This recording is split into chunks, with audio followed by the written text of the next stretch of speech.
ከዛ ባሻገር አጋንንትን ማውጣት ከሆነ ደግሞ በናዝሬቱ በኢየሱስ ክርስቶስ ስም ብለው መናፍስትን ሲለዩ እናያለን። የሥጋ ደዌን ለመፈወስ ወይም ደግሞ ሕመምን ከሰው ለማራቅ ደግሞ ወንጌልም ላይ ተጽፏል። ማርቆስ ወንጌል ላይ ዘይት እየቀቡ ይጸልዩ እንደነበረ ያዕቆብም ይሄንን ነግሮናል። ስለዚህ ዘይት ቀብቶ መጸለይ በመንፈስ ቅዱስ መታተምም ሆነ በመንፈስ ቅዱስ መሙላት ከአጥማቂው ከጌታ ከኢየሱስ ክርስቶስ ጋር የተያያዘ ነው። ምክንያቱም በመንፈስ ቅዱስም በእሳትም ያጠምቃል የተባለው ማን ነው? ጌታ ኢየሱስ ነው። ሰው ይሄንን አያደርግም እንጂ መንፈስ ቅዱስ እኔ ነኝ አብ እኔ ነኝ እያለ አይደለም ጌታ ኢየሱስ። መንፈስ ቅዱስ ነው፣ ሌላኛው አካል ነው፣ ሌላኛው አጽናኝ ነው። በተለየ አካሉ ነው እየተጠራ ያለው። ስለዚህ በዚህ ቃል ውስጥ እንደምናስተውለው አካልና ስምን ለይቶ ጌታ እየተናገረ ነው። ስለዚህ መንፈስ ቅዱስ በተለየ አካል የሚታወቅ ነው ማለት ነው።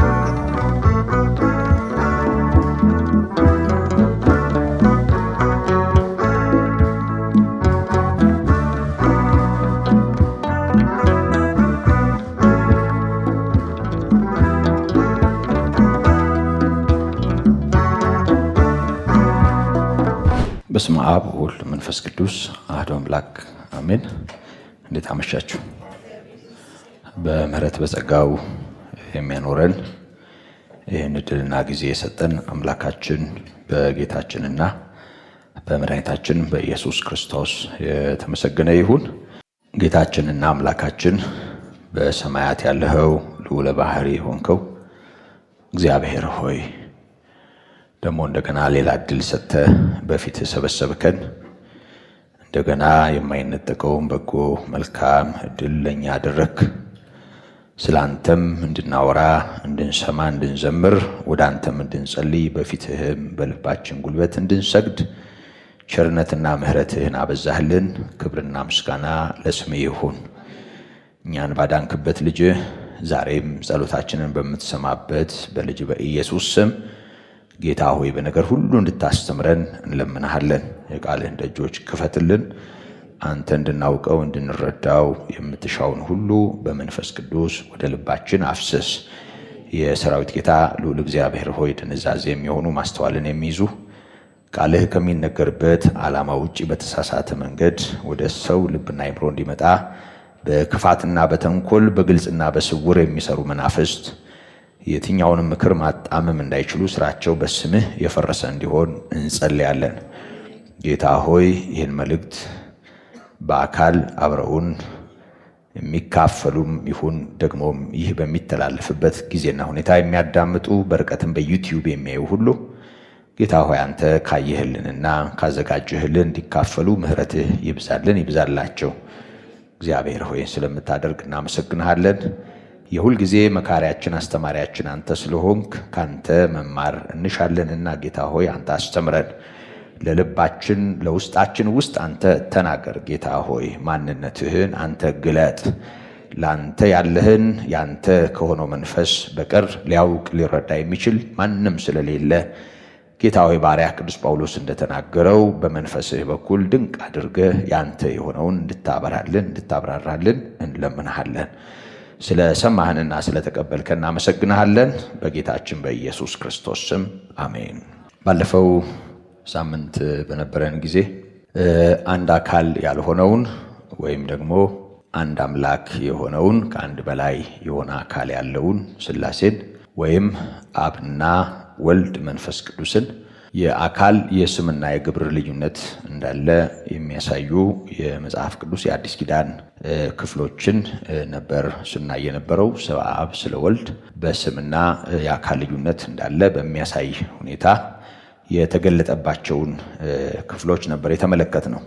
ዛሬ እንደ ጌታ ምሕረት ስለ መንፈስ ቅዱስና እንዲሁ ልክ እንደ አብ እንደ ወልድ እንደተመለከትነው በመንፈስ ቅዱስ ዙሪያ ያሉ የመጽሐፍ ቅዱስ ክፍሎችን በማውጣት ሐዲሱ ኪዳን ወይም ደግሞ እንዲህ ያነበብናቸው ያሉ የመጽሐፍ ቅዱስ የአዲስ ኪዳን ጥቅሶች በተለየ አካል አብ ወልድና መንፈስ ቅዱስን ያሳያሉ። ስለዚህ ስማቸው በተጠራበት አካላቸው እና ግብራቸውንም ጭምር እናያለን። ስም የአካል መገለጫ ነው። አካል ስላለ ነው ስያሜ ያስፈልገው ወይም ስም ያስፈልገው። ስለዚህ ለአንዱ አካል ሳይሆን አብ ወልድ መንፈስ ቅዱስ የሚለው ስያሜ ከአንድ በላይ ለሆነ አካል አብ ነው፣ ወልድ ወልድ ነው፣ መንፈስ ቅዱስ ነው። ስለዚህ አብም ወልድና መንፈስ ቅዱስ ብለን መቀላቀል አንችልም። ወልድንም አብና መንፈስ ቅዱስ አንልም፣ መንፈስ ቅዱስንም አብና ወልድ አንልም። ይሄ በሐዲሱ ኪዳን መጽሐፋችን በግልጽ በብዙ የእግዚአብሔር ቃል ምስክርነት ወይም ደግሞ የጥቅስ ማስረጃ የተደገፈ ነው የሚለውን ማየት እንድንችል ነበር ስናይ የነበረው። እንግዲህ መንፈስ ቅዱስን በተመለከተ እንደሚታወቀው ያው የአብ አምላክነት ወይም የእግዚአብሔር አብ ጉዳይ ያው መለኮታዊነትን በተመለከተ ጥያቄ ስለሌለው በተለይ በወልድና በመንፈስ ቅዱስ ዙሪያ ያው ከዚህ ቀጥሎ ባለን አሁን እነዚህን ጥቅሶች ዛሬ ከተመለከትን በኋላ ከዚህ ቀጥሎ ባለን በወልድና በመንፈስ ቅዱስ በተለየ አካል ያለ መለኮትነት ላይ ያሉ የመጽሐፍ ቅዱስ ማስረጃዎችን ደግሞ እንመለከታለን። እንደሚታወቀው ያው ወልድ በስጋ ስለተገለጠ ፍጹም ሰው ስለሆነ ፍጹም ሰው በሆነበት ማንነቱ በኩል ወይም ደግሞ ምክንያት መለኮታዊነቱን የሚቃወሙ ወይም የማይቀበሉ ወይም የሚክዱ ወልድ ፍጡር ነው የሚሉ ሰዎች እንዳሉ ይታወቃል። ከዛ ባሻገር ደግሞ መንፈስ ቅዱስንም በተመለከተ ዝርው እንደሆነ አካል እንደሌለው የአብ መገልገያ ኃይል እንደሆነ አንዳንዴም ትንፋሽ፣ አንዳንዴም እስትንፋስ፣ አንዳንዴም እሳት፣ አንዳንዴም ነፋስ አድርገው የሚያስቡ ሰዎች ስላሉ በመንፈስ ቅዱስም መለኮታዊነት ዙሪያ መጽሐፍ ቅዱስ የሚለውን ገልጦ መናገር ያስፈልጋል ወይም ማየት ያስፈልጋል። ስለዚህ በተለይ በወልድና በመንፈስ ቅዱስ ዙሪያ ያው በቀጣይነት እሱን በመመልከት ነው እንግዲህ የመጀመሪያውን ክፍል እንደዚህ ሰብሰብ አድርገን የምንጠቀልለው። ስለዚህ በመንፈስ ቅዱስ ዙሪያ ጥቂት ነገር እንካፈላለን። ከዚህ በፊት በአብና በወልድ ዙሪያ እንደተመለከት ነው። መንፈስ ቅዱስን በተመለከተ ለግንዛቤ እንዲረዳ የተወሰነች ነገር ጠቆም አድርጌ ወደ ጥቅሶቹና በጥቅሶቹ ውስጥ ወደ ምንረዳቸው ሐሳቦች ወይም ደግሞ መንፈስ ቅዱስ በተለየ አካል ከአብና ከወልድ የተለየ መሆኑን የሚያሳዩ ማስረጃዎችን ነው በቀጣይነት የምንመለከተው ዛሬ ማለቴ ነው። መንፈስ ቅዱስን በተመለከተ ስያሜውን ወይም ደግሞ ስሙን በተመለከተ 5 ነጥቦችን አስታውሳቸዋለሁ። በቁሙ መንፈስ ቅዱስ ተብሎ ተጠርቷል። መንፈስ ቅዱስ የመንፈስ ቅዱስ ወይም ደግሞ የሶስተኛው አካል ስያሜ ወይም ደግሞ መጠሪያ ነው። ዮሐንስ ወንጌል ምዕራፍ 1 ቁጥር 32 ላይ መንፈስ ቅዱስ ተብሎ ተጠርቷል። መንፈስ ቅዱስ ተብሎ ተጠርቷል። መንፈስ ቅዱስ የሚለውን ቃል ስናነሳ ያው ሶስተኛውን አካል መሆኑ ይታወቃል። እንደሚታወቀው እግዚአብሔር መንፈስ ነው። አብ ወልድ መንፈስ ቅዱስ ብለን ስንጠራ ማለት ነው በስጋ የተገለጠው ክርስቶስ እኛን ለማዳን ሰው ከሆነበት ማንነት ጋር ተያይዞ ያለን ነገር ወይም ደግሞ ያለው ትምህርት እንዳለ ሆኖ እግዚአብሔር መንፈስ ነው ብለን ስንጠራ ያው እግዚአብሔር ራሱ መንፈስ መሆኑን ነው። መንፈስ ቅዱስ ብለን ስንጠራ ግን በተለየ አካል የሥላሴ ሶስተኛ አካል የሆነውን ቅዱሱን የእግዚአብሔር መንፈስ ነው የምንጠራው እና መንፈስ ቅዱስ ስያሜው ነው። መንፈስ ቅዱስ ብለን እንጠራዋለን። መንፈስ ቅዱስ ይለዋል የእግዚአብሔር ቃል ዮሐንስ 1:32 ላይ። በሁለተኛ ደረጃ የእግዚአብሔር መንፈስ ተብሎ ተጠርቷል። የእግዚአብሔር መንፈስ ተብሎ ተጠርቷል። ብዙ ጊዜ በንግግራችንም የሚቀናን አዲስ ኪዳን መጽሐፍትንም ስናነብ የምናስተውለው መንፈስ ቅዱስ የእግዚአብሔር መንፈስ ተብሎ መጠራቱን ነው። ስለዚህ የእግዚአብሔር መንፈስ የሚለውን ቃል ብዙ ጊዜ የእግዚአብሔር የሚል መለያ ስላለው እግዚአብሔር የሚጠቀምበት ልክ ይሄ በመዶሻ የሆነ ነገር እንደሚደረግ በሆነ ነገር የሆነ ነገር እንደሚሰራ እግዚአብሔር የሆነ ነገር የሚያደርግበት ራሱን የቻለ አካል የሌለው የሆነ ኃይል እና የሆነ ሌላ ማለት እግዚአብሔር የሚጠቀምበት መንፈስ አድርጎ የማሰብ ሁኔታ አለ። ግን አንድ ነገር እንደ ምሳሌ ላንሳ። ለምሳሌ የእግዚአብሔር መልአክ ብለን እንጠራለን አይደል? እግዚአብሔር መልአክ የልዑል አምላክ መልአክ ብለን ቅዱስ ገብርኤልን ብንጠራ ቅዱስ ገብርኤል መናፍስት ከሆኑ መላእክት አንዱ ነው። ራሱ አካል አለው። ያው እንደሚታወቀው መንፈሳዊውን ዓለም ጠቅለል አድርገን ስናየው የረከሱ መናፍስት አሉ። እርኩሳን መናፍስት የምንላቸው የወደቁት መላእክት ናቸው፣ ሰይጣንን ጨምሮ። ደግሞ ቅዱሳን መናፍስት የምንላቸው አሉ። ቅዱሳን መናፍስት የምንላቸው ከእግዚአብሔር ጋር ያሉ የእግዚአብሔር መልእክተኞች የሆኑ መላእክት ናቸው። እንደሚታወቀው መንፈስ ሲበዛ መናፍስት ብለን እንጠራለን። እነዚህ መናፍስት ያው በዕብራውያን ምዕራፍ 1 ላይ እንደተጠቀሰው ከመዝሙር የተጠቀሰ ቢሆንም ቃሉ መንፈስ ናቸው ስንል ያው አንዱ መልአክ ለምሳሌ ሚካኤል መንፈስ ነው፣ ከመናፍስት አንዱ ነው። የሆነ ሆኖ የእግዚአብሔር መልአክ ስለሆነ የእግዚአብሔር መልአክ ብለን እንጠራዋለን። የእግዚአብሔር መልአክ ስለሆነ የራሱ አካል የለውም ማለት አይደለም። እና የእግዚአብሔር መንፈስ ብለን ስንጠራ ልክ የእግዚአብሔር መልአክ ብለን እንደምንጠራው በተለየ አካል ያለውን መንፈስ ቅዱስን እንጂ መንፈስ ቅዱስ ዝርው የሆነ አካል የሌለው ማለት አይደለም። እሱን በሚቀጥሉት ማስረጃዎች እንመለከተዋለን። ስለዚህ ስያሜውን በተመለከተ የእግዚአብሔር መንፈስ ተብሎ ተጠርቷል። ሮሜ ምዕራፍ 8 ቁጥር 14 ላይ በሶስተኛ ደረጃ የጌታ መንፈስ ወይም ደግሞ የጌታ የክርስቶስ መንፈስ ተብሎ ተጠርቷል። ሮሜ 8:9 ሁለተኛ ቆሮንቶስ 3:17 አራተኛ የእውነት መንፈስ ተብሎ ተጠርቷል። ዮሐንስ 15 ቁጥር 26 የእውነት መንፈስ እንዲሁም ደግሞ አምስተኛ አጽናኝ ወይም አጽናኙ በሚል ተውላጥ ተጠርቷል።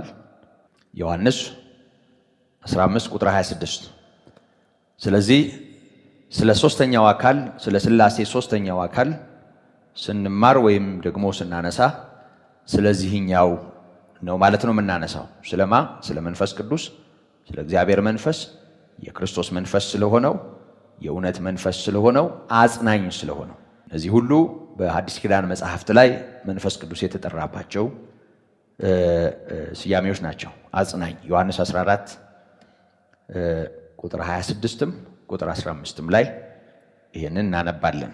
ምናልባትም መንፈስ ቅዱስ አካል የሌለው ራሱን የቻለ አካል የሌለው አድርገው ለማሰብ አንዳንድ ሰዎች በምሳሌ የተገለጠባቸውን አንዳንድ ክፍሎች ልክ ባልሆነ መልኩ መረዳታቸው ይመስለኛል። በዚህ ዙሪያ የሚነሱ ሐሳቦችን የምንነሳበትም ቢሆን ምሳሌያዊ የሆኑ መንፈስ ቅዱስን ለመግለጥ በአዲስ ኪዳን መጽሐፍት ውስጥ የምናያቸው ምሳሌያዊ መግለጫዎች አሉ። ለምሳሌ ማቴዎስ 3:16 በርግብ ወይም በርግብ ተመስሎ እናየዋለን። በርግብ ይመሰል እንጂ እርግብ ወይም ርግብ አይደለም። ተመሰለ እንጂ እርግብ አይደለም። ስለ እርግብ አይደለም እናወራው። እንደገና በእሳት ተመስሎም እናየዋለን። እዚሁ ማቴዎስ 3:11 እና 12 ላይ 11 እና 12 ላይ እንዲሁም ደግሞ በሐዋርያት ሥራ ምዕራፍ 2 ቁጥር 3ም ላይ በተለይ መንፈስ ቅዱስ መጀመሪያ በደቀ መዛሙርት ወይም በ120 ላይ በወረደበት ጊዜ ድንገት እንደሚነጥቅ አውሎ ነፋስ ሆኖ መገለጡን ይነግረናል። እንደ እሳት ላንቃ የተከፋፈሉ እንደ እሳት ላንቃ ይለዋል። እንደ የተከፋፈለ ሆኖ በላያቸው ላይ ሲቀመጥባቸው መታየቱን ይነግረናል። ሐዋርያት ሥራ ምዕራፍ 2 ቁጥር 3 ላይ እና በእሳት ላንቃ አምሳል እንደተከፋፈለ የእሳት ላንቃ የእሳት ላንቃ ምን ማለት እንደሆነ ይገባችኋል አይደል? አዎ እሳት እንዲህ ሲንቀለቀል እንዲህ የሚንበለበል እሳት የጫፉ ማለት ነው። ላይ ያለው ጫፉ የእሳት ላንቃ ይባላል። እንዲህ የሚንቀለቀል ወደ ላይ የሚነድ በሌላ ቋንቋ እንደው ሰው እንዲህ አንጋጦ ምላሱን ቢያወጣ ያው እንደ እሳት ላንቃ ሆኖ ይታያል። እና ልክ በአንደበት አምሳል በምላስ አምሳል ያው ሲገለጥ በልዩ ልዩ አይነት ቋንቋ መስማት ለሚችሉ ሰዎች የእግዚአብሔርን ድንቅ ስራ በገለጠበት ጊዜ ከግብሩ ጋር መገለጡ ከሚሆነው ነገር ጋር ተያይዞ በእንዲህ አይነት አምሳል እንደተከፋፈለ የእሳት ላንቃ ሆኖ እንደታዩአቸው ወይም እንደታያቸው ተገልጧል። ከዛ ባሻገር በዮሐንስ 3:8 ላይ እንደምናየው በነፋስ ተመስሎ እናየዋለን። ነፋስ ወደ ወደደው ይነፍሳል፣ አታየውም። ነፋስ የሚታየው የነፋስ አቅጣጫ ጠቋሚ በሆነ መሳሪያ ነው፣ አለያ ደግሞ በሚያንቀሳቅሰው በሚያንሸዋሽወው ወይም ደግሞ ይዞት በሚሄደው አቧራና ገለባ ነው። ስለ ዳግም ልደት ለኒቆዲሞስ ጌታ ሲነግረው ዳግም ልደትን በዚህ መስሎ ሲነግረው ነፋስ ከወዴት እንደሚመጣ ወዴት እንደሚነፍስ ልታየው አትችልም። እና አዲሱ ልደት ይሄ ሰው ከእናት ማህፀን ሲወጣ በሚሆነው አይነት ሁኔታ የሚታይ አይደለም እንደሚታወቀው። እና አንድ ልጅ ከእናቱ ማህፀን ሲወጣ ያው እርግዝናው አለ፣ እንደገና ደግሞ በመውለድ ቀን የሚሆነው ነገር ሁሉ አለ። ከዛ በኋላ በተገለጠ ሁኔታ አንድ ልጅ ሲወለድ እናያለን። መንፈሳዊ ልደት ግን ልክ በእንዲህ አይነት ሁኔታ አይደለም። መንፈሳዊው ልደት ልክ ነፋስ የሆነ ነገር እንደሚያንቀሳቅስ ይህንን የሚያደርገው የእግዚአብሔር መንፈስ ሰዎችን ዳግም ይወልዳል። ከመንፈስ ቅዱስ ወይም ደግሞ በመንፈስ ቅዱስ ሰዎች ከእግዚአብሔር ይወለዳሉ ክርስቶስን በመቀበል እዛ ዮሐንስ 1 ቁጥር 12 ላይ እንደተጻፈው። ቁጥር 11 ላይ ወደ ገዛ ወገኖቹ መጣ፣ የገዛ ወገኖቹ አልተቀበሉትም። ለተቀበሉት ሁሉ በስሙ ለሚያምኑ የእግዚአብሔር ልጆች የሆኑ ዘንድ ስልጣንን ሰጣቸው። እነሱም ከስጋ ወይም ከስጋና ከደም ወይም ከወንድ ፈቃድ አልተወለዱም፣ በሕያው እግዚአብሔር መንፈስ ከእግዚአብሔር እንጂ ይላል። ስለዚህ መንፈሳዊ ልደት በተመለከተ ባነሳ ጊዜ ነፋስን እንደ ምሳሌ ማንሳቱን እናያለን። ድንገት እንደሚነጥቅ አውሎ ነፋስም ሐዋርያት ሥራ ምዕራፍ 2 ላይ ድንገት እንደሚነጥቅ አውሎ ነፋስም ሆኖ መንፈስ ቅዱስ መውረዱን ይነግረናል። የሚነጥቅ አውሎ ነፋስ ወይም ኃይለኛ አውሎ ነፋስ አንዳንዴ ከዝናብ ጋራ ወይም ደግሞ በተለየ ሁኔታ ሲገለጥ እንዴት ጣራን እንደሚያንቀሳቅስ እና ዛፍ ሁሉ እንደሚንሿሿ እኛ ሀገር እንደሱ አይነት ነገር አላየንም እንጂ ሌላው ዓለም ያው ሰው ሁሉ ተሸክሞ እንደሚሄድ መኪናና ሌላውንም ጭምር ውቅያኖስን አንስቶ እንደሚገለብጥ ይታወቃል። እና ልክ እንደ ደውል በዙሪያው የነበሩ ለበዓል የተሰበሰቡ ሰዎች የኢየሱስ ክርስቶስን ወንጌል እንዲሰሙ በሚገርም አይነት ሁኔታ ድምፁ ሰብስቧቸዋል። ድንገት እንደሚነጥቅ አውሎ ነፋስ ሆኖ መምጣቱን ይነግረናል። እንደሚነጥቅ አውሎ ነፋስ እንደ አውራቂስም ሆነ እንደ ሌሎች በዚህም ዘመን ሄሪከን ወይም ደግሞ ሌሎች ስያሜዎች እየተሰጠው በሰዓት ይህን ያህል ይበራል እንደሚባለው ነፋስ በዛ አይነት ሁኔታ መገለጡን እናያለን።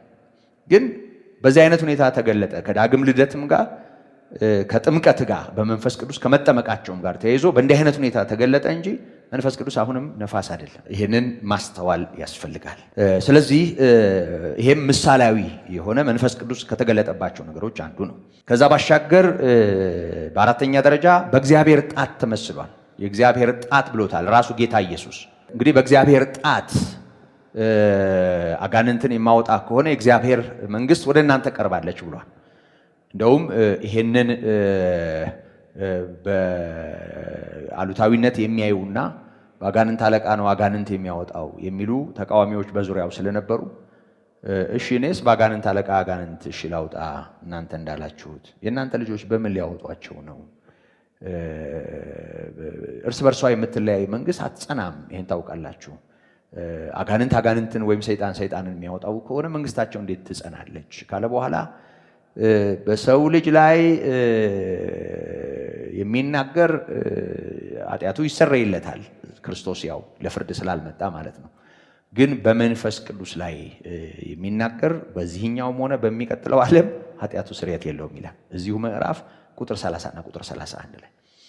ስለዚህ የእግዚአብሔር ጣት ብሎ የተናገረው በእግዚአብሔር ጣት አጋንንትን የማወጣ ከሆነ የእግዚአብሔር መንግስት ወደ እናንተ ቀርባለች ማለት ነው ብሎ መናገሩን እናስታውሳለን። እና የእግዚአብሔር ጣት ተብሎ ተጠርቷል፣ የእግዚአብሔር ጣት። ስለዚህ ልክ የእግዚአብሔር መንፈስ ወይም የእግዚአብሔር መልአክ እንደምንለው ወይም ደግሞ መጽሐፍ እንደሚለው መንፈስ ቅዱስን የእግዚአብሔር ጣት ብሎ ጠርቶታል። ሉቃስ 11:20 እና አሁን እንዳልኩት ማቴዎስ ምዕራፍ 12 ቁጥር 28 ላይ። ከዛ ባሻገር መንፈስ ቅዱስ በእስትንፋስ ተመስሏል። ኢዮብ 4 ቁጥር 9 በእስትንፋስ ተመስሏል።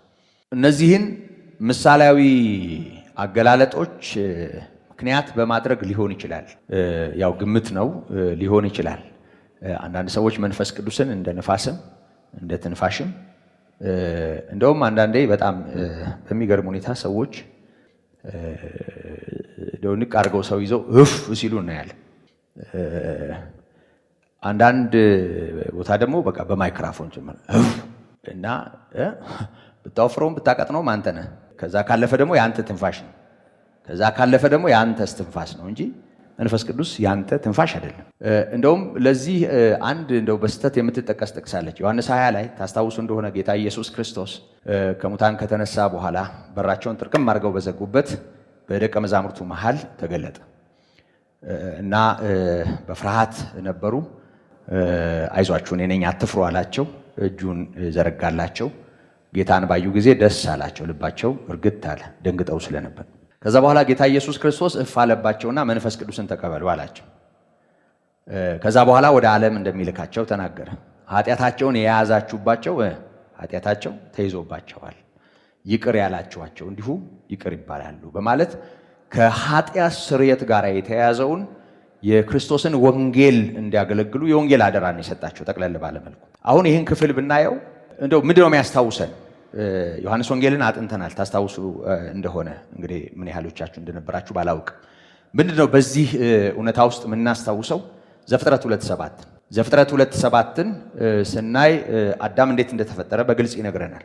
ከምድር አፈር አበጀው፣ የሕይወት እስትንፋስን በአፍና በአፍንጫው እፍ አለበት፣ አዳምም ሕያው ነፍስ ያለው ሆነ እና በሰው ልጅ ስነ ፍጥረት ውስጥ ሰው በተፈጠረበት ጊዜ ከምድር አፈር ላበጀው ለአዳም እግዚአብሔር የሕይወትን እስትንፋስ የላከበትና ሕይወት እንዲኖረው ያደረገበት ነው። ሰውም ሕያው ነፍስ ያለው ሆነ ይላል። ይህን ተከትሎ ነው ያ ተጋድሞ የነበረው ጭቃ ወይም አፈር ወይም ከአፈር የተሰራው ማንነት ሕያው ሆኖ የተንቀሳቀሰው ጌታ በአፍና በአፍንጫው እፍ ሲልበት ነው። ወደ ዮሐንስ ወንጌል ስንመጣ ጌታ ኢየሱስ ክርስቶስ የትንሣኤያችን በኩር ነው አይደል? የአዲሱ ሕይወት በመሰረቱ የኔና የናንተ ጅማሬ እኮ የመጀመሪያው አዳም አይደለም። ክርስቶስን ከማመን በኋላ ማንነታችን ከማን ጋር ነው የተያያዘው? ከሁለተኛው አዳም ከኢየሱስ ክርስቶስ ጋር። ያኛው ከመሬት መሬታዊ ነው፣ ይሄኛው ግን ከሰማይ የመጣ ሕይወትን የሚሰጥ መንፈስ ነው። ይሄ ጌታ የትንሣኤያችን በኩር ነው። ይኸውላችሁ የአዲሱ ሕይወት አሁን እኔና እናንተ የተቀላቀልነው እውነት መነሻ የኢየሱስ ክርስቶስ ትንሣኤ ነው። እግዚአብሔር ኢየሱስ ክርስቶስን አስነሳውና ኢየሱስ እርሱ ክርስቶስ የሕያው እግዚአብሔር ልጅ መሆኑን አረጋገጠ። ይኸውላችሁ ኤፌሶን ምዕራፍ 2 ቁጥር 10 ላይ መልካሙን ሥራ ለማድረግ በክርስቶስ ኢየሱስ ተፈጠርን ይላል። ማንም በክርስቶስ ቢኖር አዲስ ፍጥረት ነው፣ አሮጌው ነገር አልፏል ይላል። አሮጌው ነገር አልፏል ማለት ምን ማለት ነው? ይዞን ከወደቀው ከአዳም ጋር ከመጀመሪያው ሰው ጋር የተያያዘው ነገራችን በመስቀል ላይ አክትሞለታል ማለት ነው። ምክንያቱም የመጀመሪያው ሰው በክርስቶስ በኩል ተገለዋል። ያ ማለት ምን ማለት ነው? ጌታ ኢየሱስ ክርስቶስ የመጀመሪያውን ሰው ወይም የሰው ልጅን በደል ተሸክሞ በመስቀል ላይ ሲሆንና አብ ክርስቶስ ላይ ያንን በትር ሲያሳርፍ ያ በኃጢአት ምክንያት በእግዚአብሔር ፊት በደለኛ ሆኖ የተገኘው ሰው ተቀጥቷል ማለት ነው። ጌታ ኢየሱስ ክርስቶስን እግዚአብሔር ከሙታን ሲያስነሳው የትንሣኤያችን በኩር ሆኖ ጌታ ተቀዳሚ ሆኖ ጌታ ሲነሳ ይውላችሁ አሁን አዲስ ሕይወት ነው የምናየው። የአዲሱ ሕይወት የመጀመሪያ ምዕራፍ ነው ይሄ። ምክንያቱም ሰው በትንሣኤ ሞት ድል ተነስቶ አሁን ሕያው ሆኗል ማለት ነው። የሰው ልጅ አይደል ሞትን ድል አድርጎ የተነሳው? የሰው ልጅ እኮ ነው። በሥጋ የሞተው በመንፈስ ሕያው የሆነው እኛን ሊወክሎ በእኛ ምክንያት የተገደለው ክርስቶስ ነው ሞትን ድል አድርጎ የተነሳው። ይሄ ሕይወት እንዴት ነው የሚቀጥለው? ከመጀመሪያው አዳም እሺ እግዚአብሔር የመጀመሪያውን አዳም ከምድር አፈር አበጀው፣ የሕይወት እስትንፋስን አካፈለና ሕያው አደረገው። ከዛ ብቻውን አየውና ቆይ ብቻውን ይሆን ዘንድ መልካም አይደለም አለ። አጥንት ወሰደና ደግሞ ሕያዋንን ፈጠረ። ከዛ በኋላ እግዚአብሔር ባረካቸው አይደል? አዎ ብዙ ተባዙ፣ ምድርን ሙሏት፣ ግዟትም አለ። አሁን በመጀመሪያው አዳም ሕይወት እንዴት ነው የቀጠለው? ይሄ ሁሉ ትውልድ ከየት ነው የመጣው? እንዴት ነው የመጣው ብለን ስናይ እግዚአብሔር ዘፍጥረት ላይ ባኖረው ቡራኬ ነው። እግዚአብሔር ባረካቸው። ወንድና ሴት አድርጎ የፈጠራቸውን ዘፍጥረት 1 ከ26 ጀምሮ እንዳየነው እግዚአብሔር ባረካቸው። ዘፍጥረት 2 ያው ዝርዝር መሆኑን ታውቃላችሁ። ዘፍጥረት 1 ላይ ያለው ዝርዝር ማብራሪያ ነው። ሰው እንዴት ነው የተፈጠረው? ሰው ስንል ደግሞ አዳምና ሔዋን ማለት ነው። ስለዚህ ሔዋን እንዴት ነው የተፈጠረችው?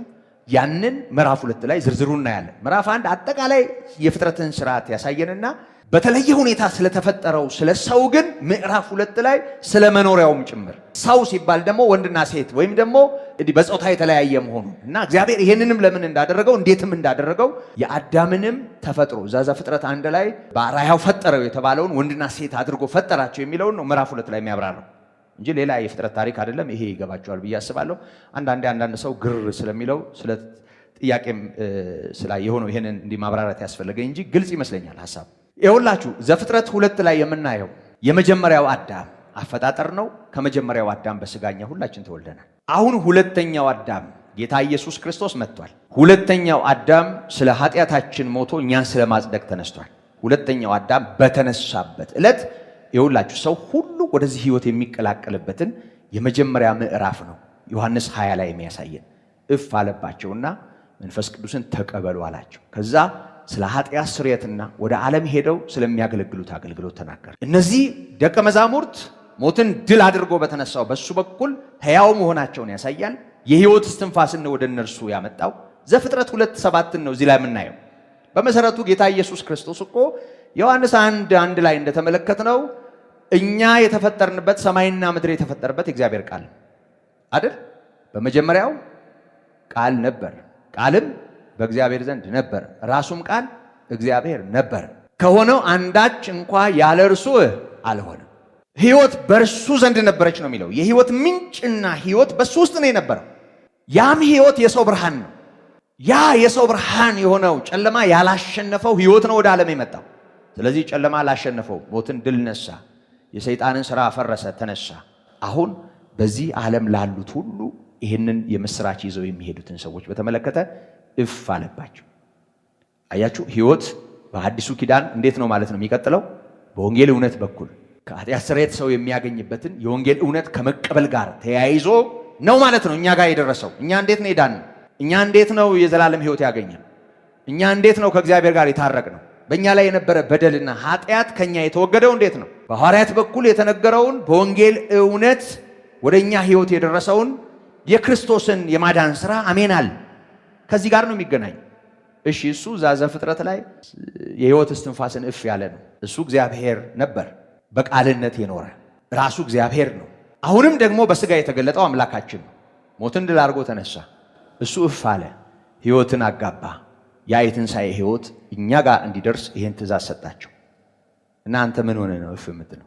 እሱ እሺ አምላክ ነው፣ እሱ ጌታ ነው። ይኸውላችሁ ከወንጌል ጋር ተያይዞ ያለን አደራን በተመለከተ አንብሮተ እድ ወይም እጆችን በመጫን ጌታ መንፈስ ቅዱስ በቤተ ክርስቲያን ህይወት ውስጥ ለአገልግሎት የለያቸውን ሰዎች እውቅና በመስጠት ሐዋርያት በዚህ መንገድ የወንጌል አደራንም ሆነ የቤተ ክርስቲያን አገልግሎትን ሲያስረክቡ እናያለን። ይሄ በነ ቲቶም በነ ጢሞቴዎስም በሌሎችም ቅዱሳት መጻሕፍት ውስጥ እንደምናየው ማለት ነው፣ እጆችን በመጫን። ከዛ ባሻገር አጋንንትን ማውጣት ከሆነ ደግሞ በናዝሬቱ በኢየሱስ ክርስቶስ ስም ብለው መናፍስትን ሲለዩ እናያለን። የሥጋ ደዌን ለመፈወስ ወይም ደግሞ ህመምን ከሰው ለማራቅ ደግሞ ወንጌልም ላይ ተጽፏል። ማርቆስ ወንጌል ላይ ዘይት እየቀቡ ይጸልዩ እንደነበረ ያዕቆብም ይሄንን ነግሮናል። ስለዚህ ዘይት ቀብቶ መጸለይ በመንፈስ ቅዱስ መታተምም ሆነ በመንፈስ ቅዱስ መሞላት ከአጥማቂው ከጌታ ከኢየሱስ ክርስቶስ ጋር የተያያዘ ነው። ምክንያቱም በመንፈስ ቅዱስም በእሳትም ያጠምቃል የተባለው ማን ነው? ጌታ ኢየሱስ ነው። ሰው ይሄንን አያደርግም እና አሁን ዝም ብሎ ተነስቶ ጌታ ኢየሱስ እዛ ዮሐንስ 20 ላይ እፍ ስላለ እኛ ዝም ብለ በሰው ጆሮና አፍንጫ እፍ ብንል እግዚአብሔር ይመስገን አሁን ኮሮናም ዞር ብሏል እንጂ ጣጣ ነው የምናመጣው እና ጉንፋን ነው የምናጋባው። ሌላ ነገር አናደርግም ማለት ነው። ማለት ምን ያህል ሰው ከእግዚአብሔር ቃል ርቆ ዝም ብሎ በደመነፍስ እንደሚመራና የሚሰራው እንደማያውቅ ነው ነግራችሁ። የሆኑ ሰዎች ለመቃወም እንደምናገር እንዳታስብ። ውሸት የሆነ እዚህም ሆነ እዛ ውሸት ነው፣ እውነት የሆነ እዚህም ሆነ እዛ ልክ ነው።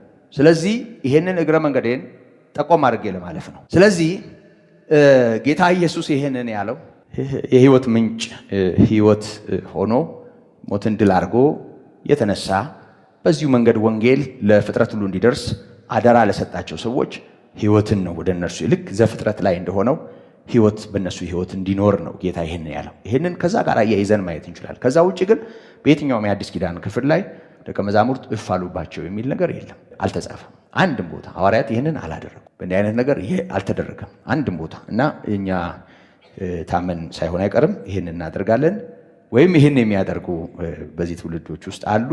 ይሄ ስህተት ነው፣ ልክ አይደለም። ስለዚህ ጠቅለል ባለመልኩ መንፈስ ቅዱስ እስትንፋስ አይደለም፣ ግን በእስትንፋስ ተመስሏል።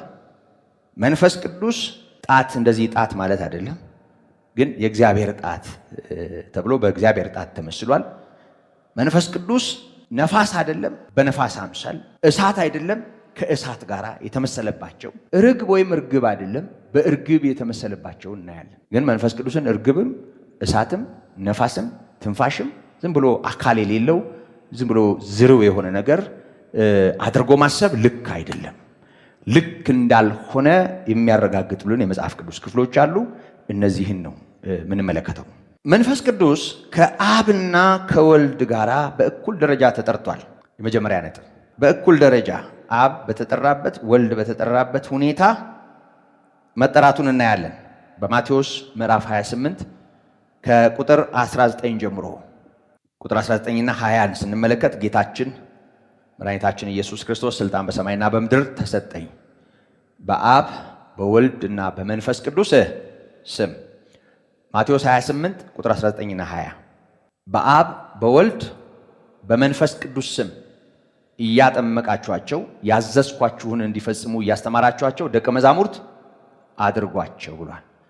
በአብ በወልድና በመንፈስ ቅዱስ ስም። ልክ እንደ አብ ልክ እንደ ወልድ መንፈስ ቅዱስም በጥምቀት ጊዜ እንዲጠራ በአብ በወልድና በመንፈስ ቅዱስ ስም እያጠመቃችኋቸው ያዘዝኳችሁን እንዲፈጽሙ እያስተማራችኋቸው ደቀ መዛሙርት አድርጓቸው ነው የሚለው። በአብ በወልድና በመንፈስ ቅዱስ ስም። ከአብና ከወልድ ጋር በእኩል ደረጃ ተጠርቷል። አስምሩበት፣ በደንብ አስተውሉ። ከዚህ በፊት በጣም በተደጋጋሚ አብና ወልድን በተለየ አካል የሚያሳዩ የመጽሐፍ ቅዱስ ክፍሎችን ተመልክተናል። የአካል ልዩነት መኖሩን በአንደኛ መደብና በሶስተኛ መደብ ጌታ ኢየሱስ ክርስቶስ ራሱንና አብን የገለጠባቸውና የጠቀሰባቸውን መንፈስ ቅዱስንም ጭምር የጠቆመባቸውን የመጽሐፍ ቅዱስ ክፍሎች ነው ከዚህ በፊት ስናየ ነበረው። በደንብ አስተውሉ። እያንዳንዱ ስለ አብ የምናነሳቸው ጥቅሶች ስለ ወልድም እንድናስብ ስለ መንፈስ ቅዱስም ጭምር እንድንረዳ ይረዳሉ። ይሄንን ደጋግሜ አስታውሻቸዋለሁ። ስለዚህ አብና ወልድ በተለየ አካል መኖራቸውን የምናውቅ ከሆነ አብ ለአብ መጠሪያው ወልድም ለወልድ መጠሪያው መሆኑን ይሄንን በደንብ አስተውለን ከሆነ እስከዛሬ ባየናቸው ጥቅሶች መንፈስ ቅዱስም የሶስተኛው አካል የመንፈስ ቅዱስ በእግዚአብሔር ጣት የተመሰለው በእግዚአብሔር እስትንፋስ የተመሰለው በእሳት የተመሰለው በርግብ የተመሰለው አካል መለኮታዊ አካል መጠሪያ ነው። ባለፈውም ጠቆም አድርጌያቸዋለሁ። የአንዱ አካል መጠሪያ ነው አብ ወልድ መንፈስ ቅዱስ የሚል የስተት ትምህርት አለ። የስተት ትምህርቶችን በተመለከተ ከስተት መጀመር ስለማልፈልግ ነው ዝርዝር ነገር ውስጥ የማልገባው፣ እመለስበታለሁ። ይሄንን አንድ ገጽ ብለው የሚያምኑ ሰባሌዮሳውያን ወይም ደግሞ የወልድን መለኮታዊነት የሚቃወሙ አርዮሳውያን በዚህ ዙሪያ ያላቸውን ትምህርት በተመለከተ መጨረሻ ላይ ባነሳው ነው መወደው። ለዚህ ነው ዝርዝር ነገር ውስጥ የማልገባው። ግን ስም በቋንቋ ባህሪ የሚበዛ ነው። ባለፈው እንደ ምሳሌ ተናግሬያለሁ። ለምሳሌ በዚህ ጉባኤ ስም የሆነ ነገር ብናደርግ በጉባኤው ስም ነው የምናደርገው። ጉባኤው ላይ ብዙ ሰዎች አሉ። በዚህ ጉባኤ ስሞች አልልም። እዚህ ጋር በጣም ብዙ ስም አለ። ስሞች አልልም። አብዲሳን እዚህ ጋር ጠርቼው ናስቲ እኔ እናንተ የሆነ ነገር እናድርግ ብለን ሁለታችን የሆነ ነገር ብናደርግ ተስማምተን ለሆነ ሰው በቃ በእኔና በሱ ስም ነው የምለው አይደል? በእኔና በሱ ስሞች ነው የሚባለው አይባልም። ምንም ከቋንቋ ባህሪ አኳያ ስሞች ስም አይበዛም። በብዜት ቁጥር አንናገረውም ስምን በተመለከተ እና በአብ በወልድና በመንፈስ ቅዱስ ስም በማለት አብ ወልድና መንፈስ ቅዱስ የሚለውን ስም ጌታ ኢየሱስ እንደጠቀሰ እናያለን። ይሄ የመጀመሪያው ነጥብ ነው። ቀጣዮቹ ደግሞ እንመልከት። ሁለተኛ፣ ከአብና ከወልድ የተለየ ስምና አካል አለው መንፈስ ቅዱስ። ከአብና ከወልድ የተለየ ስምና አካል አለው መንፈስ ቅዱስ። ይሄንን መጽሐፍ ቅዱስ በውል ያሳየናል። ማቴዎስ 12 ቅድም የጠቀስኩትን ጥቅስ ደግሜ አነሳዋለሁ። ቁጥር 31 እና ቁጥር 32 ስለዚህ እላችኋለሁ ኃጢአትና ስድብ ሁሉ ለሰዎች ይሰረይላቸዋል። ስድብ ኃጢአት ነው። ሌላውም ኃጢአት ቢሆን ለሰው ስሬት ይሆንለታል። ኃጢአትና ስድብ ሁሉ ለሰዎች ይሰረይላቸዋል። ነገር ግን መንፈስ ቅዱስን ለሰደበ አይሰረይለትም ካለ በኋላ በሰው ልጅ ላይ ቃል የሚናገር ሁሉ በሰው ልጅ ላይ ማለት በማን ላይ ማለት ነው? ማን ነው የሰው ልጅ? ጌታ ኢየሱስ አይደል? በሰው ልጅ ላይ በሰው ልጆች ላይ አይደለም እያለ ያለ። በሰው ልጅ የሚለው አንድ ማንነትን የሚያመለክት ነው። እሱም ስለራሱ በመሰረቱ የሰው ልጅ በራሱ በጌታችን በኢየሱስ ክርስቶስ በተደጋጋሚ የተገለጠ ነው። እና ኢየሱስ የሰው ልጅ መሆኑን፣ ሰው መሆኑን፣ ፍጹም ሰው መሆኑን፣ ከሰው ጋር መዛመዱን፣ ስጋን ገንዘብ ማድረጉን ያሳያል። ግልጽ ነው አይደል? አዎ፣ ኢየሱስ ፍጹም ሰው ነው። ስጋና በደም ተካፍሏል። አንዳንድ ጊዜ ይሄ ከድንግል ማርያም ስጋና ነፍስ ነሳ ወይም አካል ገንዘብ አደረገ የሚለውን በሆነ ፍልስፍና አይ ምናምን ሲሉ አንዳንድ ሰዎች እንሰማለን።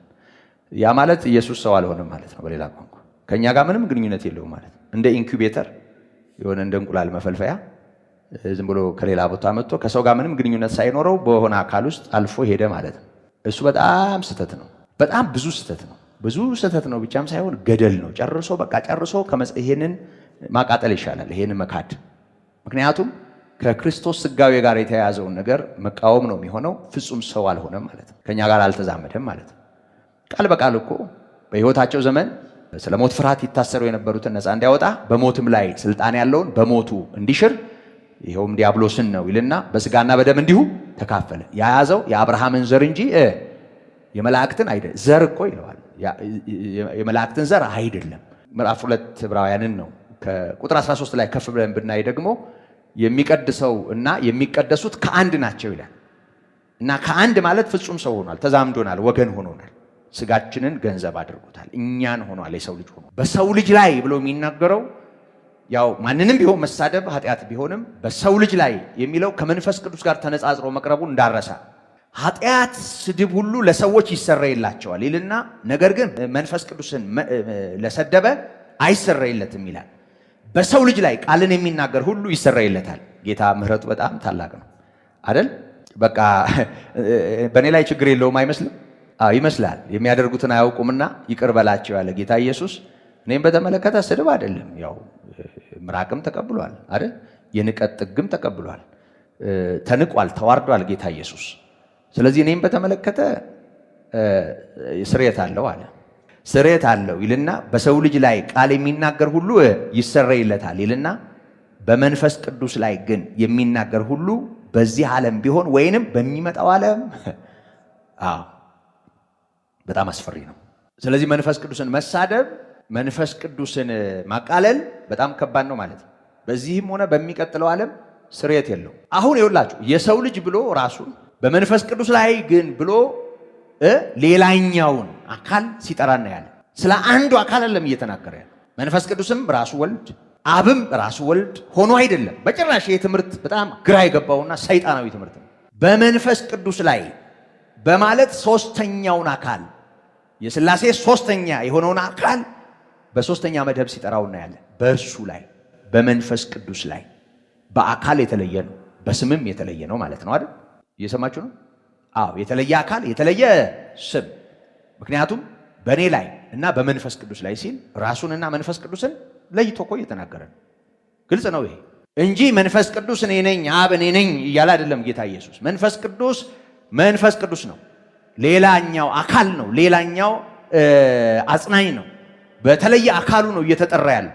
ስለዚህ በዚህ ቃል ውስጥ እንደምናስተውለው አካልና ስምን ለይቶ ጌታ እየተናገረ ነው። ስለዚህ መንፈስ ቅዱስ በተለየ አካል የሚታወቅ ነው ማለት ነው። በመንፈስ ቅዱስ ላይ አይቻልም፣ ስርየት የለውም። በእኔ ላይ ግን ካለ ይውላችሁ እሱና መንፈስ ቅዱስ በአካል የተለዩ መሆናቸውን እናያለን። ግብራቸውም እንደዚሁ ነው።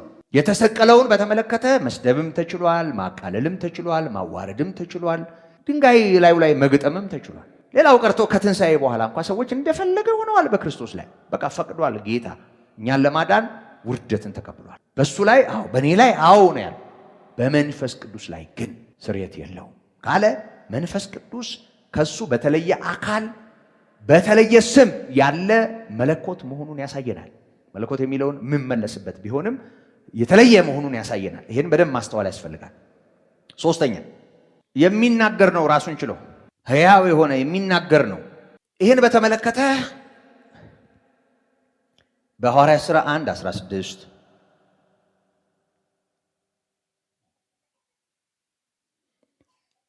በሐዋርያት ሥራ 2:33 በሐዋርያት ሥራ 2:33 በሐዋርያት ሥራ 28:25 በሐዋርያት ሥራ 28:25 እና በማርቆስ 13:11 ላይ ያለውን እንደ ማስረጃ ወይም ደግሞ እንደ ማብራሪያ ማየት ተገቢ ነው።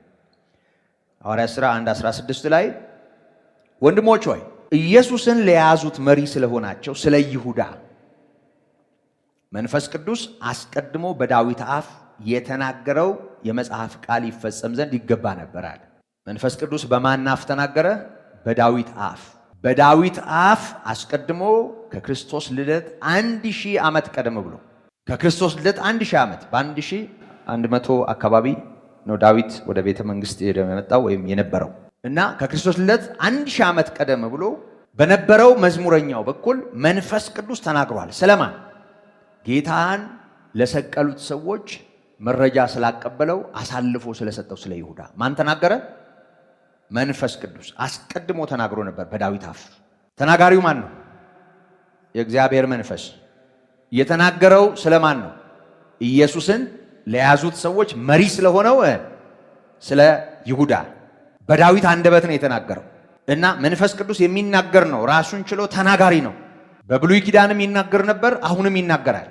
ሐዋርያት ሥራ ምዕራፍ 2 ቁጥር 33 ተመሳሳይ ነው። በእርግጥ እንደዚህ ይላል፣ ስለዚህ በእግዚአብሔር ቀኝ ከፍ ከፍ ብሏልና የመንፈስ ቅዱስን የተስፋ ቃል ከአብ ተቀብሎ ይህን እናንተ አሁን የምታዩትንና የምትሰሙትን አፈሰሰው። የመንፈስ ቅዱስን የተስፋ ቃል ከማን ተቀብሎ? ከአብ ተቀብሎ። ማ?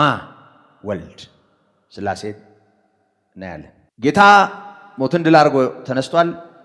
የዳዊትን ትንቢት ማንሳት ያስፈልገው ዳዊት ስለ ራሱ እንዳልተናገረና ጌታ ኢየሱስ ከሙታን እንደተነሳ ለማስገንዘብ ነው።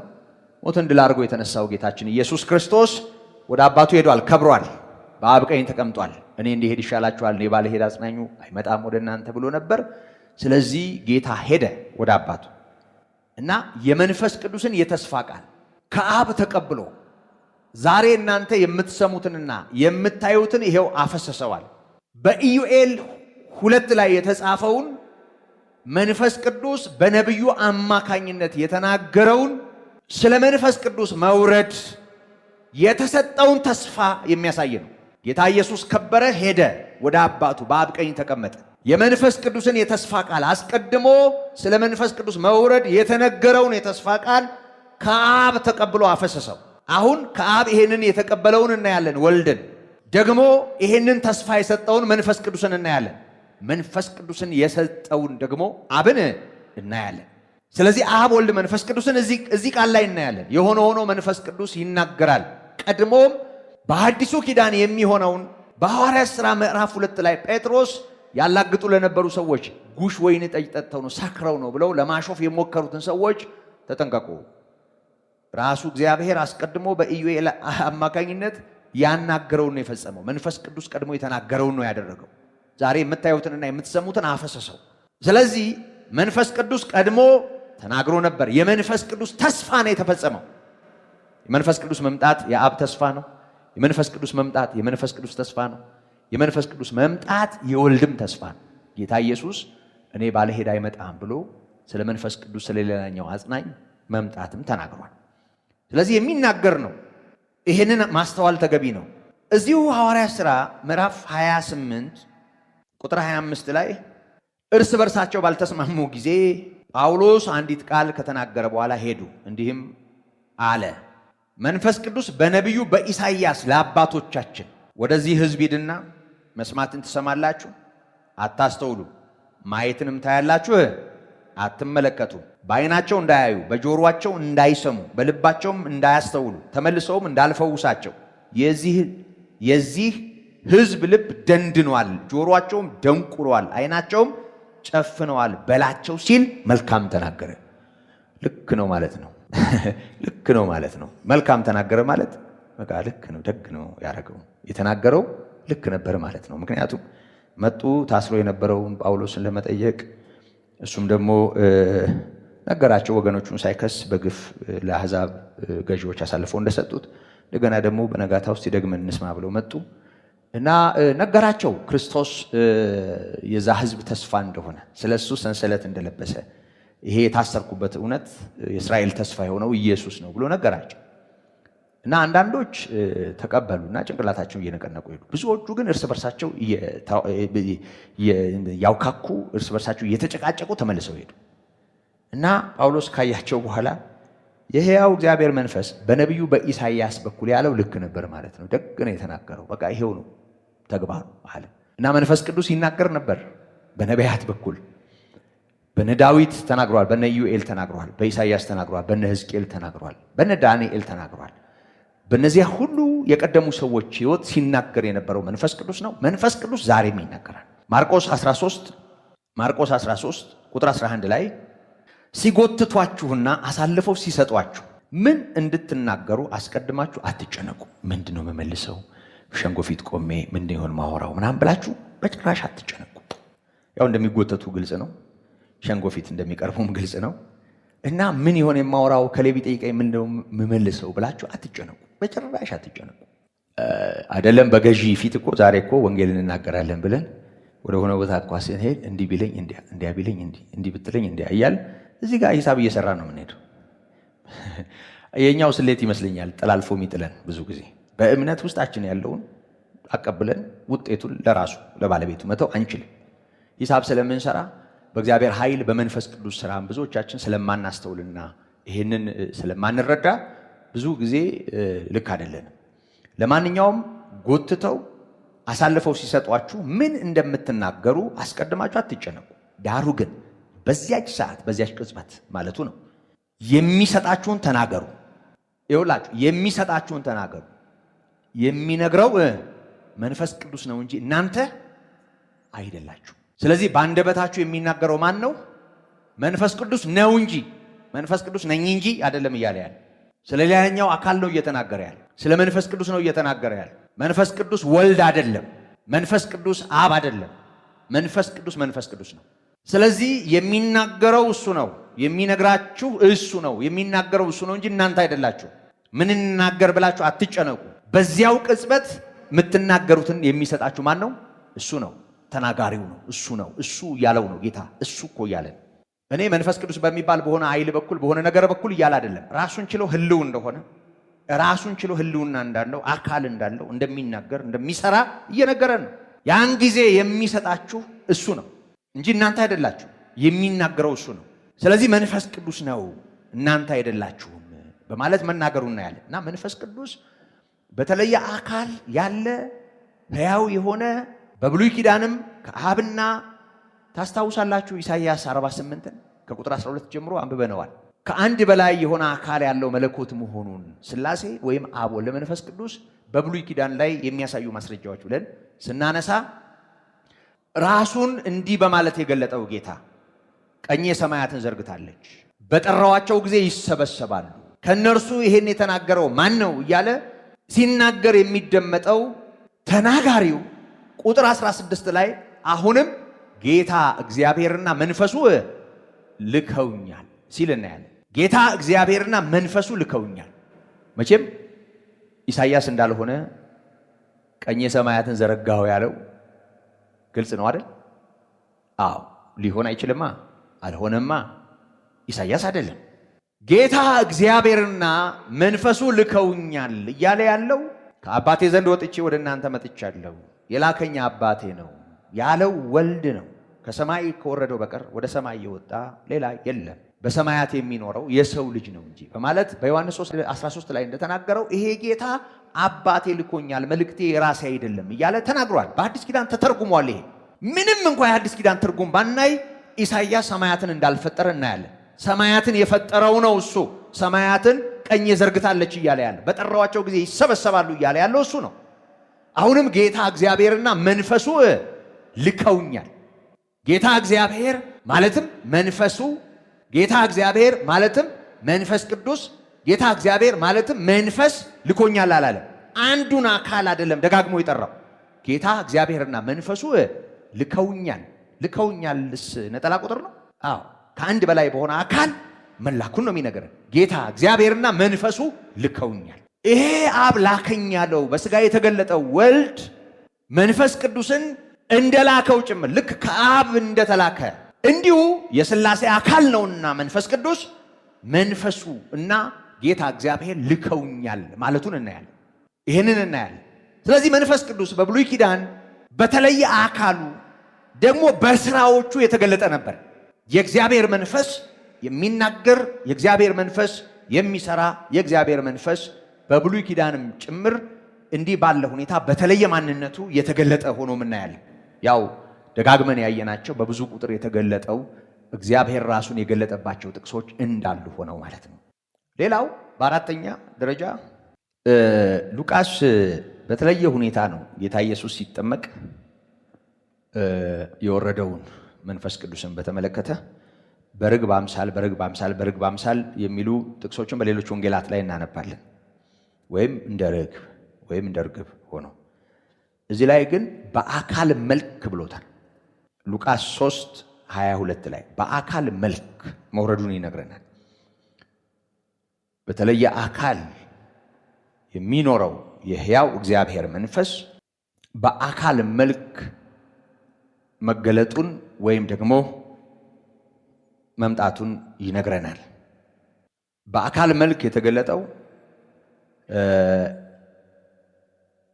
መልክ የተገለጠው የሕያው እግዚአብሔር መንፈስ በአካል መልክ መገለጡን እናያለን። አሁን በተለየ አካል ያለ የተለየ ስም ያለው መሆኑን አንድ ጨምሬ ላብቃ። ሁለተኛ ተራ ቁጥር ጋር ከተመለከትነው ጋራ እንዲያሰናስለን ማየት እንችላለን። ግን በተለየ ሁኔታ ትኩረት እንድንሰጠው ነው። በጌታ በኢየሱስ እርሱ በሚል ሶስተኛ መደብ ማለት ነው። እርሱ በሚል ተገልጧል።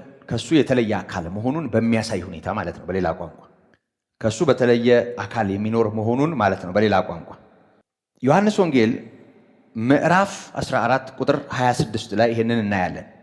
ይሄ እርሱ የተባለው ጌታ ኢየሱስ ክርስቶስ እሱ በማለት የገለጠው ሶስተኛው አካል ወይም ደግሞ መንፈስ ቅዱስ አጽናኝ፣ አስተማሪ፣ አስታዋሽ ወይም አሳሳቢ እና ጌታ ኢየሱስን የሚያከብር መሆኑን ግብሩን፣ ተግባሩን ወይም ስራውን በመገለጡ የሚያደርገውን ነገር ጭምር በመግለጥ ከሱ የተለየ አካል መሆኑን በማያወላዳ ሁኔታ አሳይቷል። ዮሐንስ 14 ቁጥር 15፣ 16 እና 17 ላንብበው። ብትወዱኝ ትእዛዜን ጠብቁ፣ እኔም አብን እለምናለሁ ለዘላለም ከእናንተ ጋር እንዲኖር ሌላ አጽናኝ ይሰጣችኋል። እኔ አብን እለምናለሁ። ተለማኙን እናያለን፣ ተጠያቂውን ደግሞ ጠያቂውን እናያለን። እለምናለሁ ባዩን ደግሞ ስጦታውን እናያለን። ማን የሚሰጠውን? አብ። ለዘላለም ከእናንተ ጋር እንዲኖር ይውላችሁ፣ እንዲኖር ብቻ አይደለም ሌላ መሆኑን ጭምር ይገልጣል። ሌላ አጽናኝ፣ ከሱ ሌላ። ግልጽ ነው። ይሄ መንፈስ ቅዱስ ከእርሱ የተለየ ነው። በአካል ይለያል። ሌላ አጽናኝ። የመጀመሪያው አጽናኝ ራሱ ጌታ ኢየሱስ ነው አይደል? መቼም በክርስቶስ ያልተጽናና፣ በክርስቶስ ያላረፈ፣ በክርስቶስ ልቡ ያልተደላደለ ሌላ መጽናኛ አይኖረው። ክርስቶስን ለተቀበለ፣ በክርስቶስ ለሚያምን፣ ክርስቶስን በማመኑ ምክንያት በእርሱ ኖሮ በልዩ ልዩ የህይወት ውጣ ውረድ ውስጥ የልብ ድጋፍ የሚሆን አጽናኝ ነው መንፈስ ቅዱስ። ሌላኛው አጽናኝ መጀመሪያ በጌታ በኢየሱስ የማዳን ሥራ መጽናናት ያስፈልጋል። ለኔ ለኃጢአተኛው፣ ለኔ ለደካማው፣ ምንም መሆን ለማልችለው ለኔ እግዚአብሔር አንድ ልጁን አሳልፎ ሰጠ። በልጁ በኩል አሁን ድፍረት አለኝ፣ በአብ ፊት የምቆምበት አቅም አለኝ፣ በአብ ፊት የምቆምበት እግዚአብሔር በኢየሱስ ተቀብሎኛል ብሎ እርፍ ማለት በክርስቶስ መጽናናት የመጀመሪያው ነው። ከዚያ ደግሞ የማይታየው ስለማይታይ ዓለም ስለማያየው የማያውቅ ግን እናንተ በእናንተ ስለሚኖር የምታውቁት ሌላኛ የሚለውን አስምሩበት። ሌላኛ ነው ይሄ። አንዱን አካል አብም ወልድም መንፈስ ቅዱስም አይዋጣም። ሌላኛ ነው ይሄ ራሱ። እንግዲህ ከጌታ ሌላ አስተማሪ ትፈልጋላችሁ? ጌታ እኮ ያለውና በወንጌላውያን የተጻፈው ነው እያነበብኩ ያለው። ራሱ ጌታ ግልጽ ባለ ሁኔታ ሌላ ካለ ሌላ ነው ማለት ያለብን። ያለውን ነው የምንለው። ሌላኛው ነው እሱ። ሌላኛው አጽናኝ የተለየ ነው እሱ። እኔ አብን እለምናለሁ ለዘላለም ከእናንተ ጋር እንዲኖር ሌላኛውን አጽናኝ ይሰጣችኋል። እርሱም ይላል፣ እርሱ እያለ ነው ያለው ሌላኛውን። እርሱም ዓለም የማያየውና የማያውቀው ስለሆነ ሊቀበለው የማይቻለው የእውነት መንፈስ ነው። ስለ ራሱ ነው እየተናገረ ያለው። ስለ ማን ነው የተናገረው? ስለ እርሱ፣ ስለ ሌላኛው፣ ስለ አጽናኙ፣ ስለ ቅዱሱ የእግዚአብሔር መንፈስ ስለ ጳራቅሊጦስ ነው እየነገረን ያለው። እርሱ ዓለም የማያየውና የማያውቀው ስለሆነ ሊቀበለው የማይቻለው የእውነት መንፈስ ነው። ነገር ግን ከእናንተ ዘንድ ስለሚኖር፣ እናንተ ዘንድ ማለት ከእናንተ ጋር ማለት ነው። ደግሞ አሁንም አጽንዖት በውስጣችሁ ስለሚሆን ከእኛ ጋር ብቻም ሳይሆን በእኛ ውስጥ ማለት ነው። ታውቁታላችሁ። ሌላኛው በእኛ ውስጥ የሚኖር ከእኛ ጋር የሚኖር በእኛ ውስጥ ስለሚኖር ከእኛ ጋር ስለሚኖር የምናምን እኛ የምናውቀው ጌታ ኢየሱስ ክርስቶስን የተቀበልነው በምንድን ነው? በእምነት አይደል? አለ ጌታ ኢየሱስ በእኛ ሕይወት። በእኛ ሕይወት ኢየሱስ አለ የምንለው ምን ተሰምቶን ነው? ስጋን ገንዘብ ስላደረገ ተጫነን? እኛ ውስጥ ሲገባ ከበድ አለን? ስጋና አጥንት ስላለው ከበደን? ተሸከም ነው በምለው ሴንስ ያደረግ ነው? በመንፈስ ቅዱስ። ጥሩ ነው፣ የተማረ ሰው መልስ ነው። ከዛ ባሻገርስ ክርስቶስ በእኛ ሕይወት ውስጥ የሚኖረው በእምነት ነው አይደል? አይደለም ነው እኮ። እና ዳሰው ሆኖ እጅ እግሩ እንዲነክተ ነው አይደል? እና የሕያው እግዚአብሔር መንፈስ በተመለከተ ለምን መሰላችሁ? አንዳንድ ሰዎች መንፈስ ቅዱስ በእነሱ ስለመኖሩ የሆነ ምልክት ይፈልጋሉ። ወይ ሲጥላቸው ወይ ሲያንቀጠቅጣቸው ማየት ይፈልጋሉ። ይሁን እንዲህ መንካት ይፈልጋሉ። ጌታ ኢየሱስ እንዲነክታ ሆኖ እንዴ የተጻፈውን የተሰበከውን አምነህ አይደል? ይሄንን አምነህ ከተቀበልክ ይሄንን እመን በአንተ ውስጥ ይኖራል። ይሄ ያልገባቸውን የቆሮንቶስ ሰዎችን በተመለከተ እንዴ ሰውነታችሁ ከእግዚአብሔር የተቀበላችሁት የመንፈስ ቅዱስ ማደሪያ መሆኑን አታውቁም ማለት። አንዳንዴ ላናውቅ እንችላለን። ስለዚህ ይሄን ስናውቅና የምናውቀውን ስናምን ህልውናው ይታወቀናል። ከዛ ባሻገር መንፈሱ ለመንፈሳችን ምስክር ነው። እግዚአብሔርና በክርስቶስ የተገኘውን እውነት በተመለከተ እኮ በዚህ መጠን እርፍ ያደረገን እኮ የሕያው እግዚአብሔር መንፈስ ነው። ይመስላችኋል? አይምሯችሁ ተቀብሎት በዚህ ሚዛን የክርስቶስ የሆናችሁ ይመስላችኋል?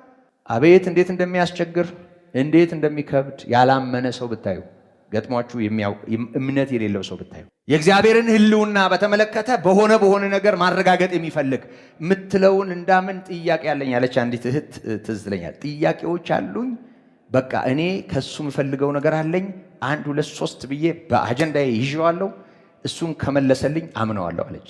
እና አረ እምነት መርሁ እሱ አይደለም፣ እሱንማ ከመለሰልሽ እምነት አይደለም የሚባለው፣ ሌላ ስም እንፈልግለታለን። ግልጽ ነው። ሌላ ስም ይውጣለት፣ እምነት አይደለም።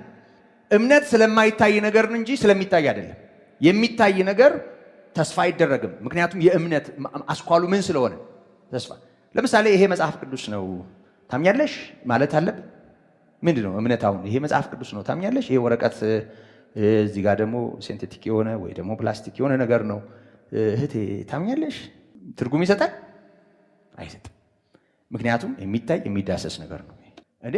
ካየኸውና ከዳሰስከውማ ምን እምነት ያስፈልጋል? ቋሚውን መርህ አንዳንድ ሰዎች አይረዱትም። እግዚአብሔርን መዳሰስ ይፈልጋሉ። የሆነ ሆነ ይውላችሁ። ለነገሩ እግዚአብሔር ይመስገን ዛሬም እግዚአብሔር ሕያው አይደል? እና ያቺ ልጅ አሁን አምናለች።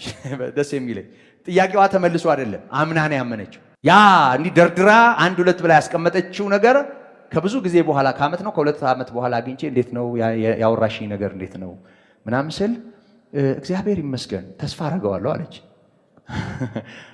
እግዚአብሔር ይመስገን ተስፋ አድርገዋለሁ እንደሚመልስልኝ አምናለሁ ጠብቃለሁ አለች። ተቀብለዋለች ማለት ነው አይደል? የሚመልስ እንዳለ ገብቷታል ማለት ነው። ግን መልሶላት አይደለም፣ አምና ነው። መንፈሳዊውን ዓለም እንዲህ አውርደን በእኛ መጠን አንየው። መጽሐፍ ቅዱሱ በሚለው ነገር እንቁም፣ አለበለዚያ እንተላለፋለን። በጣም አደገኛ ነገር ነው ይሄ። ይህን ማስተዋል ያስፈልጋል። የጌታ ጸጋ ይብዛልን። የሕያው እግዚአብሔር መንፈስ ቅዱስ ከኛ ጋር አለ። እግዚአብሔር ከኛ ጋር አለ። የጌታ ጸጋ ይብዛላችሁ። ቀጣዩን በቀጣይ እንመለከታለን።